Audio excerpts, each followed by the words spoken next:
Welcome back to the Imaginary Gallery. Tonight I'm going to give you some excerpts from another book that I discovered, which looks like this. It's called In Sheep's Clothing: Understanding and Dealing with Manipulative People.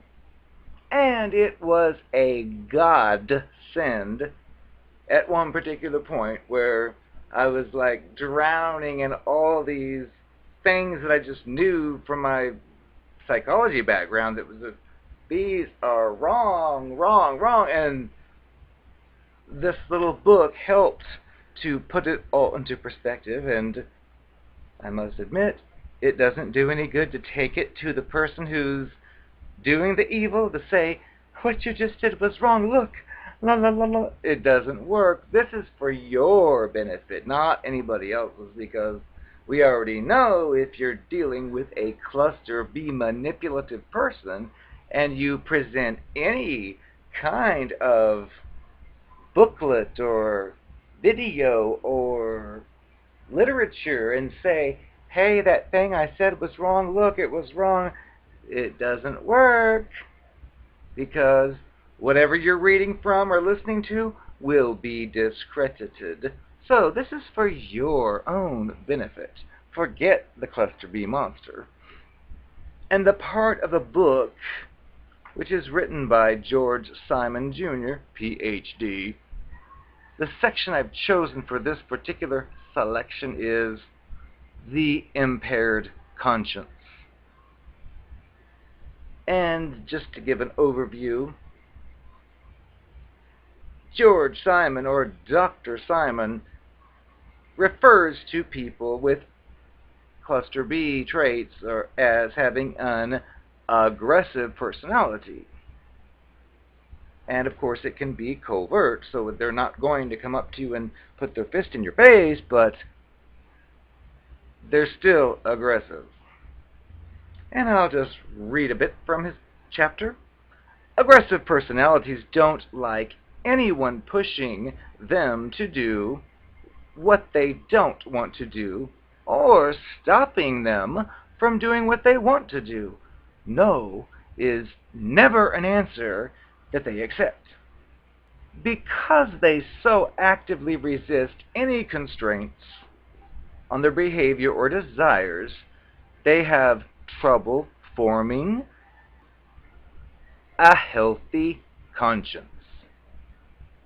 Conscience can be conceptualized as a self-imposed barrier to an unchecked pursuit of personal goals. It's a personal internal set of brakes. Aggressive personalities resist society's exhortation to install these brakes.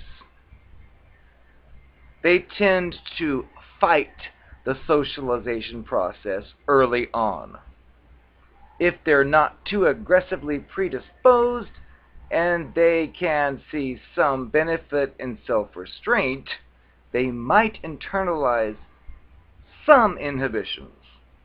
But generally, any conscience they do form is likely to be significantly impaired. This is the heart of conscience development. Internalization of a societal prohibition is the definitive act of submission. Because all of the aggressive personalities detest and resist submission, they necessarily develop impaired consciences.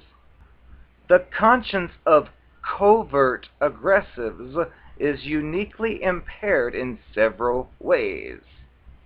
By refraining from overt acts of hostility towards others, they manage to convince themselves and others that they're not the ruthless people that they really are.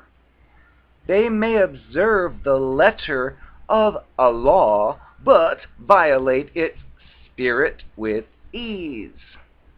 They may exhibit behavioral constraint when it's in their best interest, but they resist truly submitting themselves to any higher authority or set of principles. Many people have asked the author if he's really sure that covert aggressives are as calculating and as conniving as he describes them. Some people say, well, maybe they just can't help it. Or they tell him that they must do these things unconsciously. While some covert aggressives are to some extent neurotic and therefore prone to deceiving themselves about their aggressive intentions, most of them that the author has encountered have been primarily character disordered, striving primarily to conceal their true intentions and aggressive agendas from others. They may behave with civility and propriety when they're closely scrutinized as vulnerable, but when they believe they're immune from detection or retribution, it's an entirely different story. The following is a case example. The story of Mary Jane. Mary Jane was just about to give up. It was bad enough that her husband left her for a younger woman and that she had to raise her son alone. Now she was on her 11th job interview, following 5 weeks of, "We'll give you a call." She was desperate, and this time she made no attempt to hide it. "Mr. Jackson," she pleaded, "if you hire me, I can promise that I'll work harder than anyone else you've ever met. I need this job in the worst way." When she started to work the next day, Mary Jane had more hope in her heart than she had in months. She was still feeling quite vulnerable. However, she had let Mr. Jackson know how desperate she was and never negotiated about starting salary or eventual opportunities for pay and position advancements. But Mr. Jackson knew she had little prior work experience, but was willing to give her a chance. As far as she was concerned, that spoke well for him. On those days that Mary Jane felt uncomfortable around her boss, she kept in mind how important her job was to her immediate security as well as her future. Even though it unnerved her somewhat when he leaned over her shoulder so closely or stared at her so intently, she was able to pass it off and keep her attention on her priorities. It just seemed to be his style.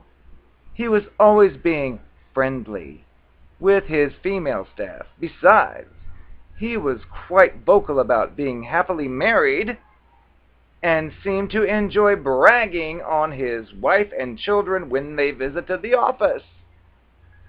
It was only a year or so without a pay increase, and under the pressure of mounting duties that Mary Jane began to think she should have a serious talk with her boss. She had reproached him before, of course, but she knew he was correct when he pointed out that despite her good work at his company, she had no real marketable skills and was fortunate to have the opportunity that she did. He also reminded her of the many times he offered to work out some special arrangements with her to do some extra work for additional compensation without other staff members knowing, thus eliminating the possibility of destructive jealousy among her co-workers. However, the idea of meeting over dinners and working at his out-of-town retreat was unsettling to her. She never expressed her discomfort to him directly because she didn't want to offend him. Besides, she wasn't sure she had any legitimate reason to feel uneasy. One day, when she was working late, and there was nobody else around, Mary Jane decided to confront Mr. Jackson. She felt she just had to express her concern over the increasing work demands and the fact that, unlike others, she'd never gotten a raise. Maybe it was just the fact that it was just herself and her boss in that big empty building, but Mr. Jackson's whole demeanor seemed different. He said, "I thought you were a sharp little gal," he blurted. "If you were willing to play your cards right, you could have just about anything you want." Mary Jane could feel the tension rising in her as she challenged him to be more specific. She expressed shock that he seemed to take no note of how much she had matured on the job and to what extent she had, with much dedication and gratitude, taken on increased responsibilities. "Don't flatter yourself," he retorted. "There are plenty of others here who know what side their bread is buttered on. Some of them have been much more cooperative, and you can see how far that has gotten them. For an entire year now, I've been waiting for you to see the light." Mary Jane felt so used. She had also seen a glimpse of what she'd always suspected, but never could prove. Now that she had proof, there were no witnesses. Moreover, she was in a real trap. She knew that Mr. Jackson was right when he pointed out how important it was for her to get a good reference from her one and only employer should she need or ever have the audacity to leave. Although she felt ashamed of herself, she still needed his financial support so desperately that she just couldn't walk out. Manipulated and exploited, Mary Jane hated to see that smile on Mr. Jackson's face as he made his daily cruise through the secretarial cubicles, making those occasional stops to share his photos of his son or show off the new ring he purchased for his wife's birthday. It was that confident smile that finally made her quit. She just couldn't take it anymore. And now Dr. Simon says, getting away with murder. Covert aggressives exploit situations in which they are well aware of the vulnerability of their victims. They are often very selective about the kinds of people with whom they will associate or work. They are particularly adept at finding and keeping others in a one-down position. They relish being in a position of power over others. It's the author's experience that how a person used power is the most reliable test of their character.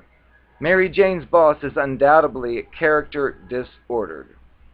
He's a channeled aggressive as well as a covert aggressive personality. Although he appeared to be the kind of guy who would give a person a break, he is without a conscience.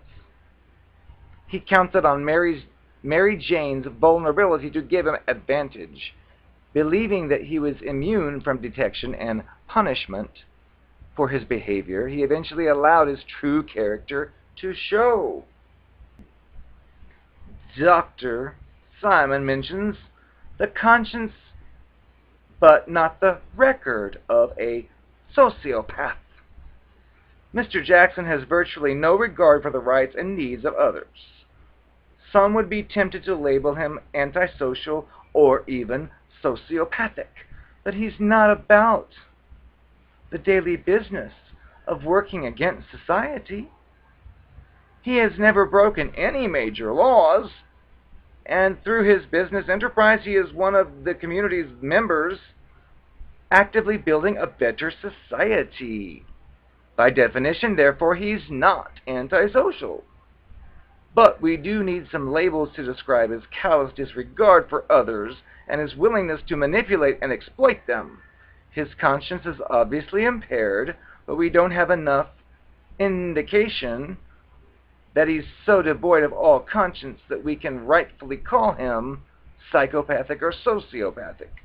But he certainly meets all of the criteria outlined for a channeled aggressive and covert aggressive personality. The root of Mr. Jackson's evil. There are those who suggest that people like Mr. Jackson are evil. But what is it about him that makes him evil? Is he evil just because he is aggressive? Is aggression itself a sin? Aggression towards others can cause pain and misery, so it's tempting to think of it as evil. But not all of Mr. Jackson's aggressiveness has resulted in pain towards others.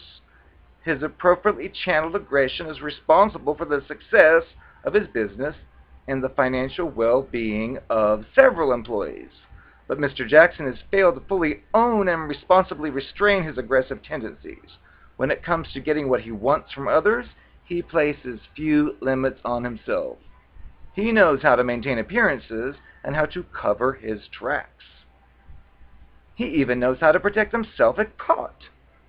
So the evil in Mr. Jackson is that although he knows how to look good, he has never made the commitment to be good by accepting need for and doing the hard work of disciplining his aggression.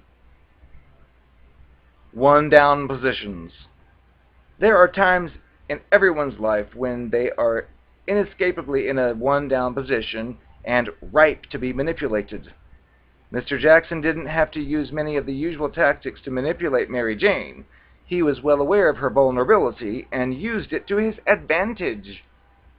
He let her sink deeper and deeper into one down position with respect to her peers, and then offered her a way out that he thought she was too disadvantaged to refuse. This was his primary manipulation tactic. Mary Jane might have spent more time in evaluating the kind of person for whom she was going to work, but she really needed a job. She was in an unavoidable position of vulnerability and ripe for manipulation and exploitation. Her experience taught her some important things about the hazards of being in a position of vulnerability and the kinds of things to look for in the character of those who might easily take advantage of her when in such a position. Hi, I am the Narcopath. If you would like a realistic replica of my Virginia, please call the number on the bottom of your screen.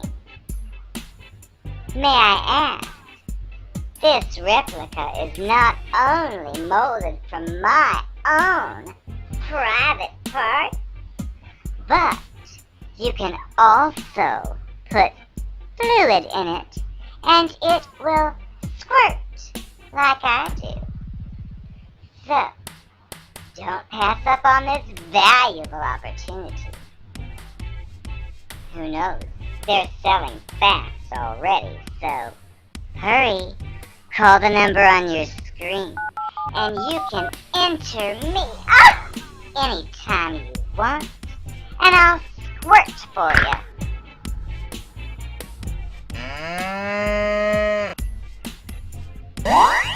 My name is Courtney Love, and I love you.